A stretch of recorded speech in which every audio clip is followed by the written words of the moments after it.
worked well for our climate and our geography. It is a madman who continues to do things the same way and expect a different result. To this end, we are already advanced in our planning to utilize materials that resist pressure and the nature of our climate and geography in the rehabilitation of our parochial road network. We will implement a parochial road routine maintenance program that will see drains and side channels being cleaned, holes being patched, sidewalks being constructed, and verges maintained on a schedule. A program that is sustainable and given proper oversight. Yes. Regular maintenance will assist significantly in reducing costs, improve efficiency, and ensure optimal performance. Mr. Speaker, similarly, we will design an appropriate bushing schedule. Yes. Bushing cannot continue to be a one-year, once-per-year exercise. The days of bolo work over and done. True. It must be replaced by a sustainable maintenance program. Yes. Regular debushing creates sustainable employment, preservation of road services, and enhances safety and security in our communities. Yes. This includes the proper maintenance of our cemeteries and our parks.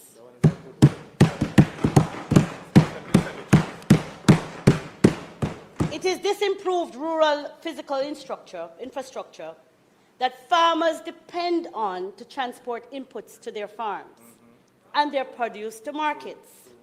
The improved road network will also provide easier access for the transportation of tourists to accommodations and attractions in rural Jamaica.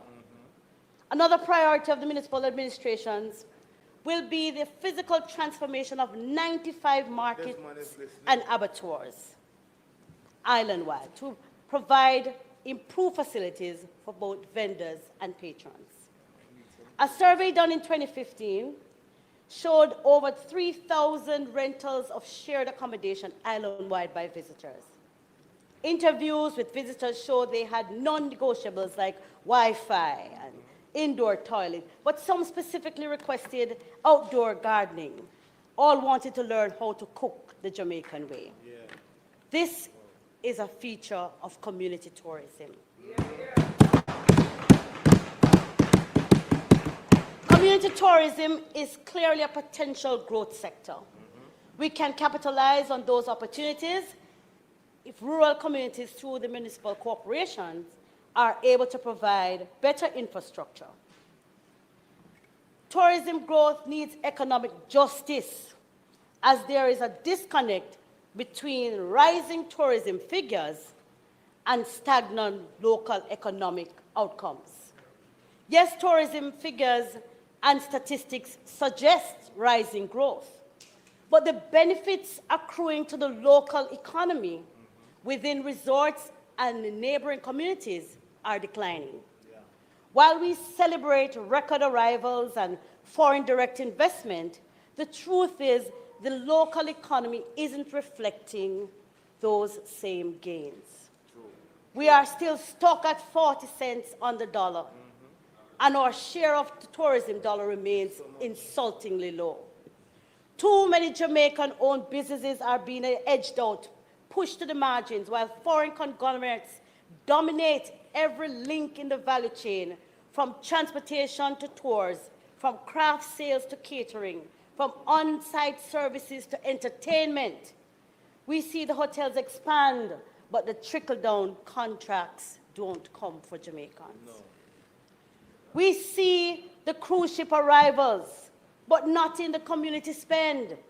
Tourism in its current form is becoming exclusively an extraction model, one that sells Jamaica but sidelines Jamaicans. We need a new model. We need a new model that puts ownership, opportunity, and real wealth creation in the hands of our people. Until the Jamaican who braids hair, sells crafts, drives, cooks and designs clothes and who knows every corner of Negril or Montego Bay can say they've moved forward too, then the sector is in decline and success anemic. Yeah. Madam Speaker, we must address the urban decay and neglect in our resort towns. Look at our tourist towns, Montego Bay, Ocho Rios, Negril. They are the face of our tourism product, yet the reality is far different from the aerial videos and photographs that appear in travel magazines and featured advertisement used in market destinations. They are breaking down before our very eyes, Minister. Sidewalks are crumbling. Traffic is chaotic. Water is unreliable. And the people living in these towns are not living better lives. These are not resort towns. They are neglected towns. The Tourism Enhancement Fund was meant to fix this, to reinvest in these spaces, but instead we get signage while basic infrastructure rots. Our people clean the rooms, serve the drinks, entertain the guests, but they return home to disorder, to broken roads, to no running water. That is not tourism development. It is tourism dysfunction. We must turn tourist towns into opportunity towns. Yes. Towns. Towns where Jamaicans live well, not just where tourists stay well behind walls and across from manicured turfs. But, Mr. Speaker, there is a vital need for greater advocacy for Jamaican-owned business in tourism. Today, Juta, JCAL, and maxi taxi drivers are under siege. They have been crying out not for favors, but for fairness, as they're being squeezed out of the very industry they helped to create. Yeah. Services like transportation, landscaping, entertainment, water sports, even staff canteens and tour desks are being swallowed by foreign entities. This cannot continue. If we are serious about building a resilient economy, we must secure Jamaican hands in Jamaican industries.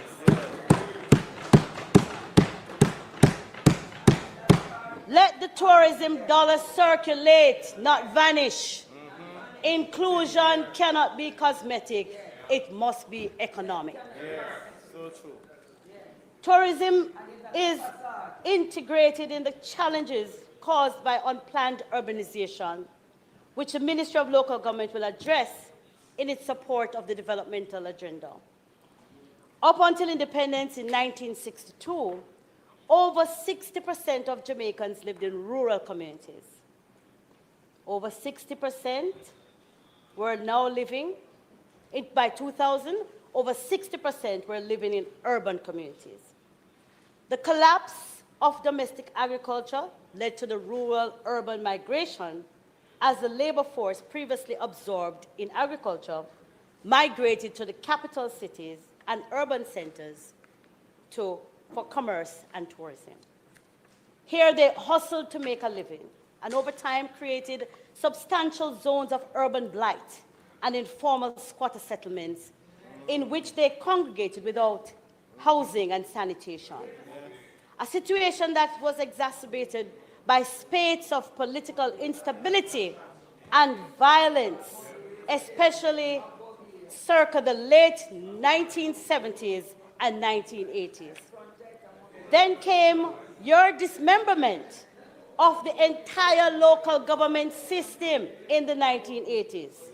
You removed the local governments and the local capacity for providing critical services to the mushrooming urban centers. This has continued to be chaos, the chaos we now observe in the urban growth centers island-wide. The Ministry of Local Government will be actively collaborating with the Ministry of National Security to review and enforce municipal laws to restore order and public safety. Yeah, hear, hear. At another level, the ministry will also be working closely with the Urban Development Commission and our international partners to ensure that urban development is planned and results in decisions taken to meet international standards. Mr. Speaker,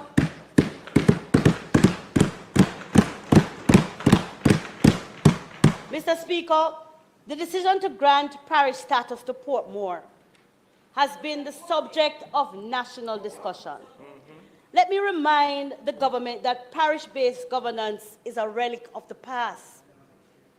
Parishes were created in the first half of the 17th century as a convenient geographical framework for grouping sugar estates as political constituencies to elect the owners of these estates to the Assembly. By 1786, the number of estates had increased from 57 to 1,161, and the numbers of parishes from 7 to 22.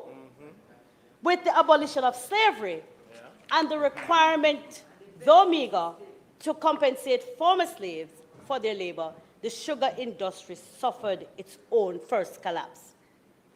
The consequent decline in the number of sugar estates resulted in a contraction of the number of parishes, which over time settled at the current 14. After the establishment of 14 parishes came, the decision to merge Kingston and St. Andrew for administrative purposes, further proof of the outdated parish-based governance model. Madam Speaker, Mr. Speaker, we on this side have always understood the unique nature of Portmore. Portmore has the same population as Barbados, and with one of the highest levels of tertiary enrollment in the island. It could well be developed as a major center of technology and the region's first smart city. To this end, Portmore would be better served, and Jamaica's development agenda enhanced if we were to build on the unique nature of Portmore, especially as it relates to the style of participatory democracy that yielded the Charter of Portmore and the achievement of the first directly elected mayor in the English-speaking Caribbean.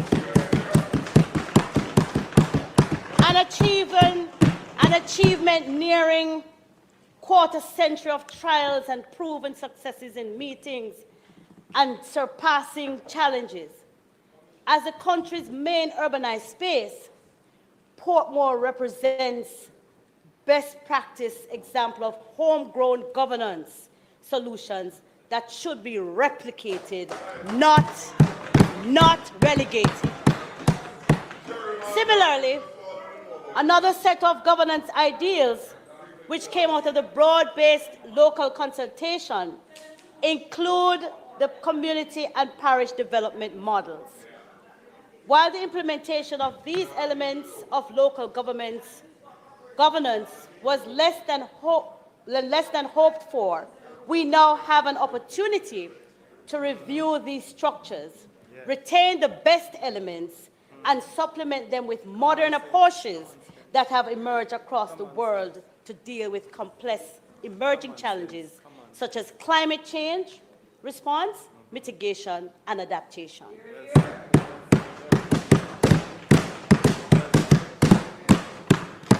Participatory democracy must become the basic cornerstone of the modern Jamaican society, a key component in the very design of the Jamaican Republic we will finally one day achieve.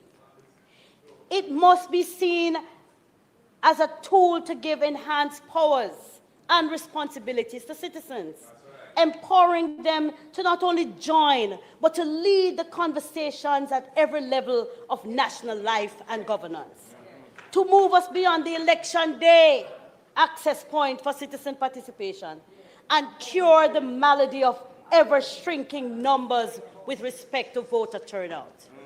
In fact, Mr. Speaker, it is time for us to accept that voter apathy is a symptom of citizen exclusion, and the only way to recover the participation of a wider cross-section of our citizens in national life. Through participatory democracy, we will leverage the innate and collective intellect of the Jamaican people, their natural patriotism and industriousness, our ability to be solutions-oriented, as depicted famously by Louise Bennett's "Turn your hand, make fashion" mantra. Yes. The hallmark of the next PNP administration will be deepening our democracy as we tear down the barriers to access and inclusion and expand access to services and participation, making this country truly a place of choice for our citizens to live, study, work, earn well, raise families, and achieve greatness and success.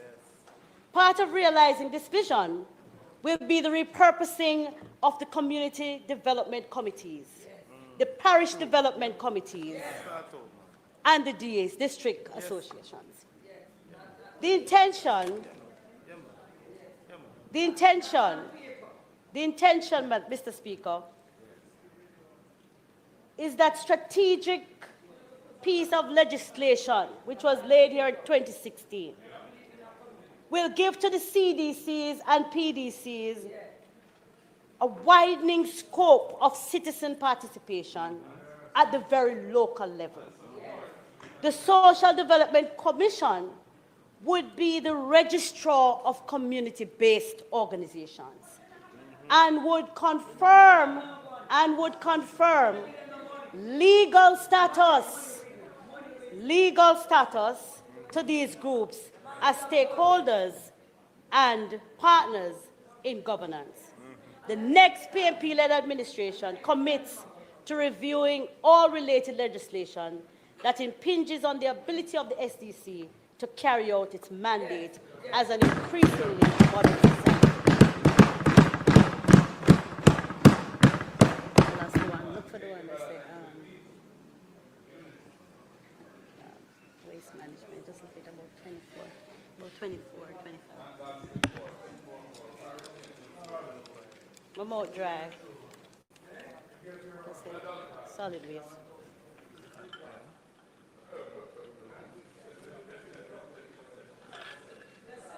Look on the back side.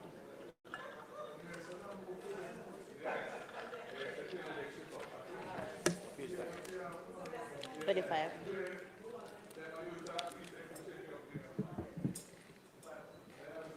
Thank you for your patience, Mr. Speaker.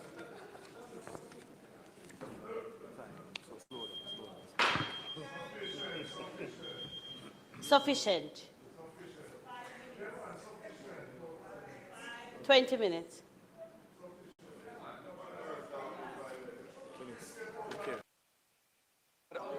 Mr. Speaker, this Honorable House understands the principles on which I am guided in terms of these things. And equity, yes. And so I wouldn't give more than we have spoken of. I allow you to finish at a point in time, but you get what is the statutory requirement, which is, Mr. Speaker, I beg to move that the member's time be extended by 10 minutes to allow her to complete her presentation. Yes. The request is on the floor that the Speaker's presentation time be extended by 10 minutes. Those in favor? Those against? I have it.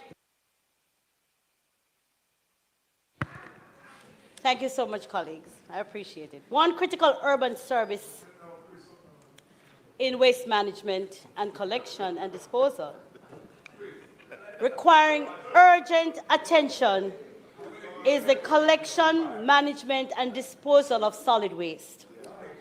The Ministry of Local Government will be revisiting the delivery of this service with a view to reassigning the National Solid Waste Management Authority to its core function as a regulatory body. Yes. At the same time, the municipal authorities will have the primary responsibility for the collection and disposal of solid waste. Wow.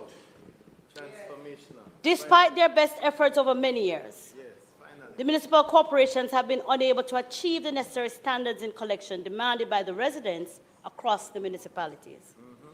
The procurement of a large fleet, over 100 compactors, has made very little difference. And in many cases, citizens are even more disenfranchised. The Ministry of Local Government will be ensuring that we add to the number of trucks, we add a fleet of smaller trucks to access rural communities. Well said.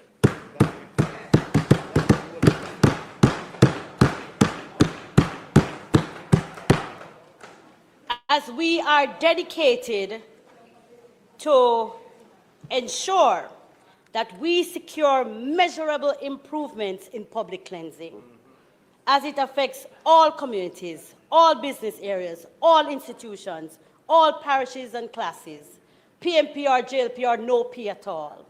The PMP-led government will designate special collection protocols for schools in partnership with our private sector. Commercial garbage will be a source of real income for the municipalities. Our people will comply if they are able to access reliable, effective service. Cleanliness and proper sanitation are without doubt the most important and fundamental in enjoying life at home and in communities and cities. It's a critical factor in the sustainable improvement of antisocial behavior and ridding communities of crime and blight, as well as the control of pathogens and vectors of disease. Mr. Speaker, in addition to the Social Development Commission, National Solid Waste Management Authority, another key agency in need of urgent retrofitting is the Office of Disaster Preparedness and Emergency Management. Must be returned to its primary source of disaster protection and response management within government. The management component being the premium aspect of its role, which is the very component that has been removed from by the current administration. First and foremost, Mr. Speaker, ODPM must be refocused to become a public-facing organization with a central year-round relationship with every municipal corporation and every sector of national life. An effective communication strategy must be designed and implemented around the roles and functions of the ODPM without the political, executive overreach which now impedes the organization's effectiveness. As our society and economy evolves, we have become exposed to various risks and hazards that could spawn disasters outside of the national weather-based hazards. Madam Speaker, one clear example of this frequently affects my own constituency. I'm speaking about the now recurrent pollution episodes that affect the Rio Cobre and lead to fish kill after fish kill and other deleterious impacts within that crucial water body. To this end, Mr. Speaker, I will charge ODPM to review the sources and causes of possible disasters that could impede Jamaica's development and to design preemptive plans and actions to minimize risks and cauterize hazards of whichever source.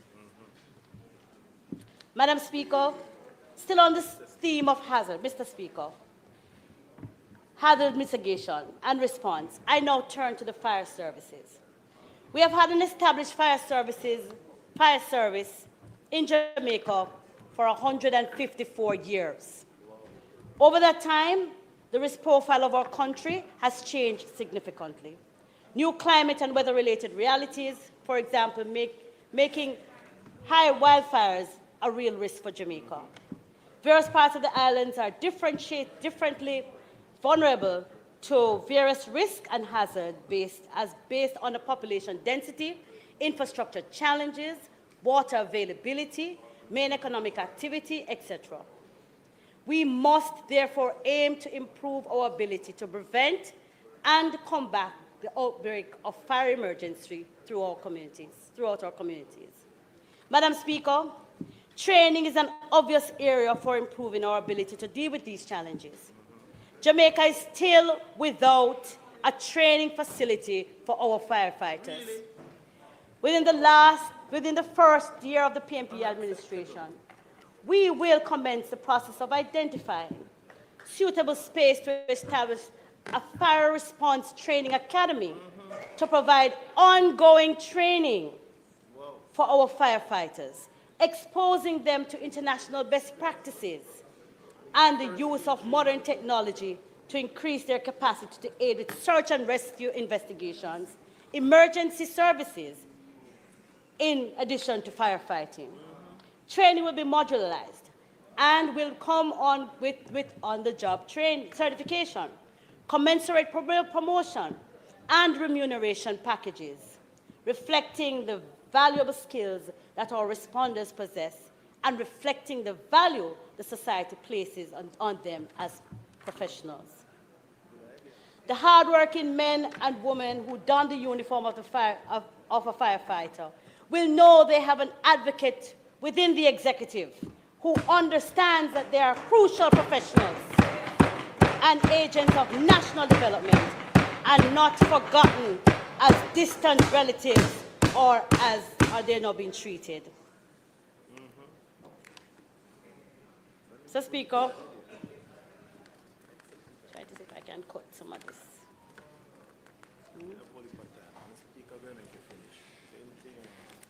Mr. Speaker, sports as a tool for national and community development. Still on the point of leveraging our nation's most important assets, our people, especially youth, I now turn to attention to sport as a tool of community development. Sport in Jamaica has remained one of the positive highlights for our nation, which one serves as an identification of our people as strong, excellent, reliable, hardworking, and dedicated. With that kind of identity, there's always demand for better performances overall. That said, Madam Speaker, I commend the work of the sport administrators, sport managers, sport support teams, academics, other practitioners, the families and the friends and the fans, and last and by no means least, the athletes from the various sporting disciplines. We are always encouraged when any of our athletes do well on the field of play. And now as the business of sport evolves, we see the diversity in the boardroom. Mr. Speaker, we have two major important milestones for sport. The Sports Development Foundation, critical institution founded by the PNP's government to finance sport and turn it around. Just over 30 years ago, a group of creative and innovative Jamaicans figured out a way to ensure sports would be financed. A lifeline for so many, had access to better support, under the leadership of Honorable Percival James Patterson. It is important to note the context. You wanted me to say it? I said yes. I have to say it then. And under the leadership, yeah? Under the leadership of Percival James Patterson. Okay. Though the Betting, Gaming and Lotteries Act, there was a dedicated source of funding for the sector through the SDF. Subsequently, the Chase Fund was established, also by the PNP administration. Today, no one can argue about the positive impact those agencies have had on national life through the improvement of the administration of sports and the ability to identify, train, and develop and showcase our talented athletes across various sports and disciplines. Jamaica is a sporting destination. They call us the Spring Factory. And it is an understatement. We are the greatest little nation in the world. We believe that the great heights we have reached must not become a feature of our history, but a constant of our future. The next PNP-led administration will optimize other areas to secure finance for the continued development of sport in Jamaica, to include physical facilities, training of sporting professionals, development of talent, hosting mega events, and other aspects of the sporting arena.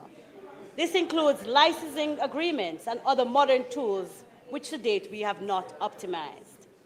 Our guarantee to the people of Jamaica is that we understand that the achievements of our athletes begin with their God-given talent. However, the retention of quality athletes depend on the facilitating environment we create and sustain as government. To put even more clearly, Mr. Speaker, we heard and understood the obvious message passionately communicated by Asafa Powell and other athletes. We will ensure that the next generation of Powells and ensuing generations to come, athletes will continue to proudly perform in our national colors, and long will our anthem be played from the podiums of stadiums across the globe. We will continue to revise our policy and institutional framework, funding and infrastructure, social and economic impact, our global growth, and issues and challenges. We must reconvene the National Sports Council, which has not met since 2016, a body that offers guidance. Since 2016, the National Sports Council has not had a meeting of the body of sport.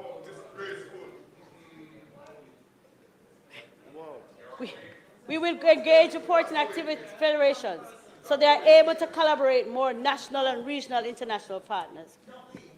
Our sports sector in Jamaica has morphed into a considerable wealth-creating opportunity for a wider range of occupations in the business on and off the field. Our sporting venues must be repurposed and retrofitted to be a place of enjoyment and comfort for the fans who support their various teams. We will have a more specific plan for sport identity, one which looks at a more sustained economic model, which caters to the growing demand of combined work on and off the field. We will secure additional sources of funding. We will collaborate nationally, regionally, and internationally.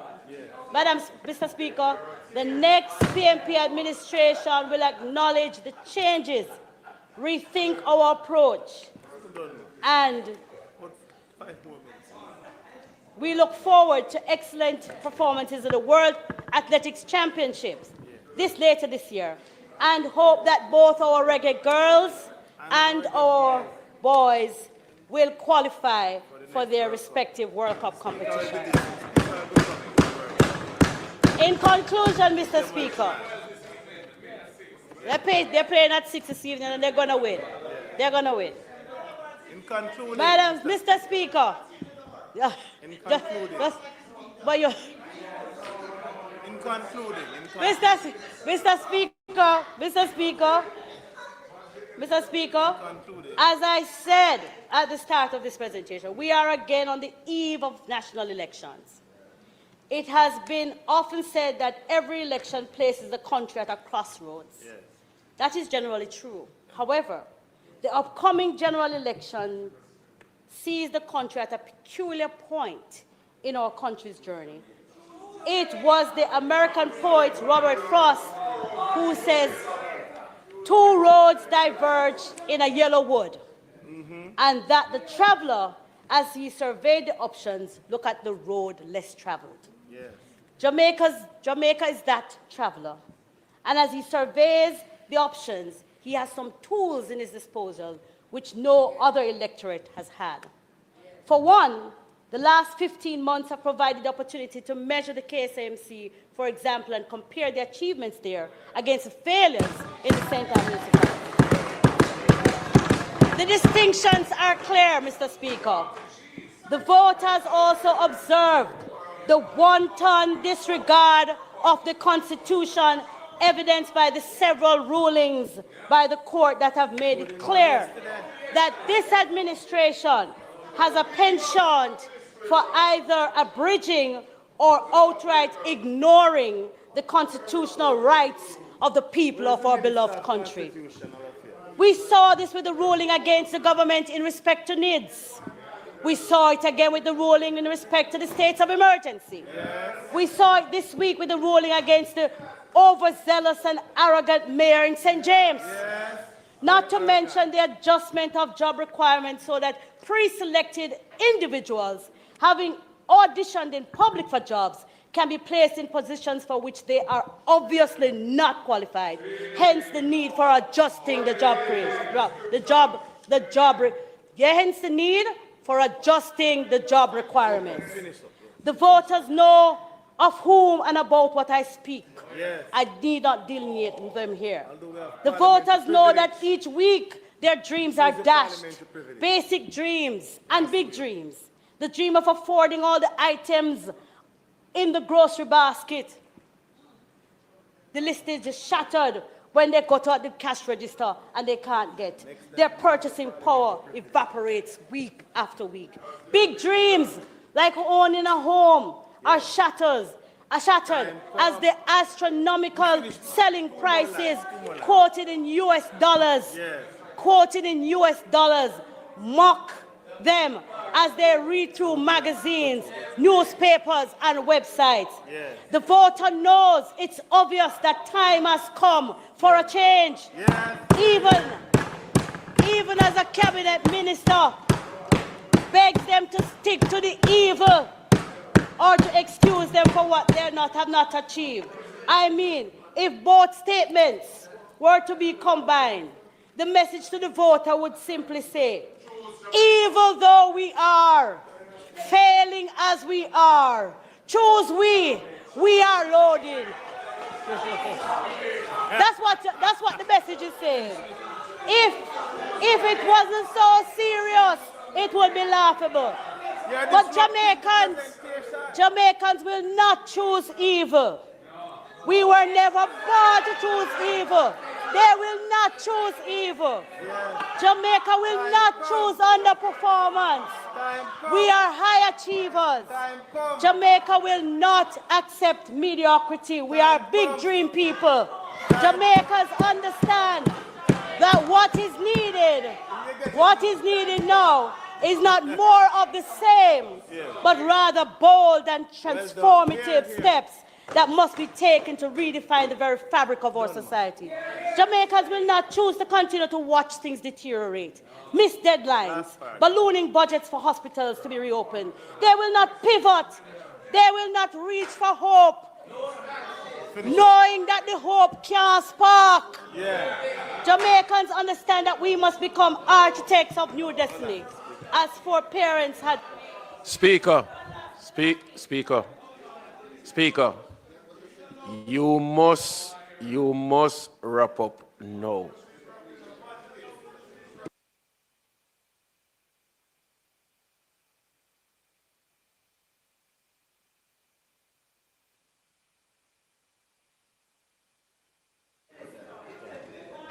No, you can't go. Jamaicans understand that we must become architects of a new destiny, as our foreparents had done when, without any experience than the connection to their creator and the love for their children, they knew that the impoverished existence of enslavement was not their destiny. So too, as our ancestors did, we too will break free, break away and flee the channels of this the shackles of this administration. Jamaicans know instinctively when people are trying to sell with us.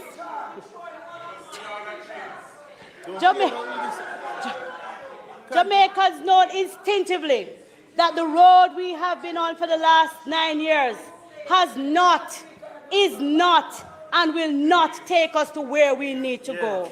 Jamaicans will take the road that leads to a new era for local government and participatory democracy. Jamaicans will take the road that brings back dignity in public life, a road that leads them to the center of public policy, a road that brings them to their dream home where their children are protected, that takes their relatives off hospital floors and places them in hospital beds. Jamaicans will take the road on. I offer you the People's National Party's milestone.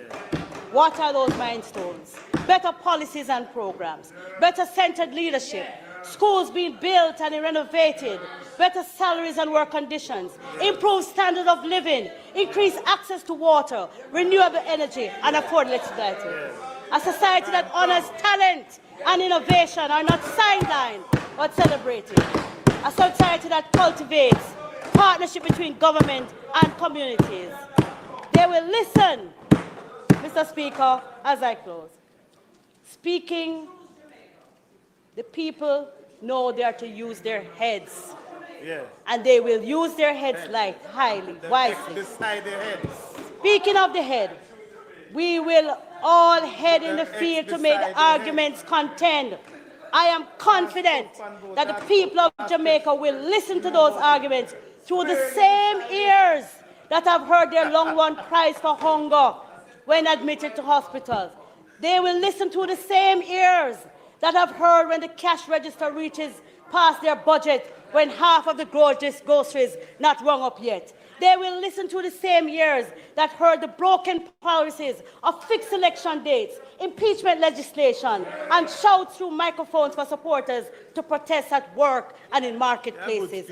I am certain that as I pray that God continues to bless us, to bless our people, and to bless the Jamaica land we love, that Jamaicans will listen past the ringing bells and focus instead on what is true, what is right, and what is sure, using their heads. I know that praying God and loving Jamaicans, Jamaicans know that time comes to let go underperformance and empty promises and to take the better road and join us as we rescue Jamaica. Well done, well done.